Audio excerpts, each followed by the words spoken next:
Almost ఇది నా 3 months transformation అనమాట.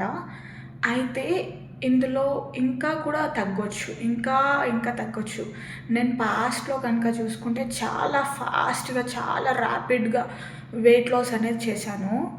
బట్ దానివల్ల డిసడ్వాంటేజెస్ ఏంటి అనేది నేను ఒకసారి స్టాప్ చేసిన తర్వాతే నాకు అర్థమైంది. అందుకు అని చెప్పి ఈసారి అలా కాదు.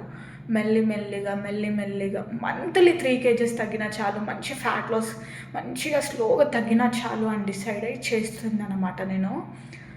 అండ్ ఇంకొకటి వన్ మోర్ థింగ్ చెప్పాలి అంటే, నేను మంచిగా ఒకసారి ట్రాన్స్‌ఫార్మ్ అయిపోయిన తర్వాత కొంచెం గ్యాప్ ఇచ్చాను. కొన్ని పర్సనల్ థింగ్స్ వల్ల మా మంత్స్ అని చెప్పుకోవద్దు కానీ ఇయర్స్. బట్ ఆ మిడిల్ ఆఫ్ ది ఇయర్స్‌లో ఏవైతే ఉందో నేను పర్ఫెక్ట్‌గా యోగా కానియ్యండి, లేకపోతే ఫిట్‌నెస్ ఫీల్డ్ గురించి కానియ్యండి, అసలు ఏంటి ఇది? ఇది నా ప్యాషన్ కొద్దీ నేను నేర్చుకున్నాననమాట. సో, అవి నేర్చుకున్నాక, అవి తెలుసుకున్నాక అసలు నాకు ఈ ప్రాసెస్ ఏంటి అనేది క్లారిటీ వచ్చింది. ఇంతకు ముందుకు ఆ ప్రాసెస్ ఏంటి అనేది క్లారిటీ లేదు కాబట్టి చాలా స్పీడ్‌గా చాలా అంటే చాలా 1 ఇయర్‌లోనే కంప్లీట్ ట్రాన్స్‌ఫర్మేషన్ అనేది చేసేసుకున్నా. బట్ ఈసారి అలా చేయొద్దు. ప్రాపర్ అలైన్‌మెంట్‌లో చేయాలి అనేది ఐడియా ఆఫ్ థాట్ నాకొచ్చింది. అందుకని మెల్లిగా తగ్గుతున్నాను చూడండి.